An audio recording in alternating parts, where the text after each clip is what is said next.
bunlar büyük çocukmuş ya. Bunlar çocuğun kabağında devamlı oluyor. Ama onlar körpe çocukmuş.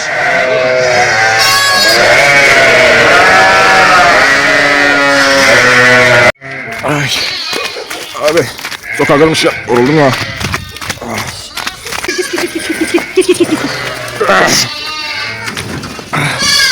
Oo karanlıkmış ya. Ben korkuyorum.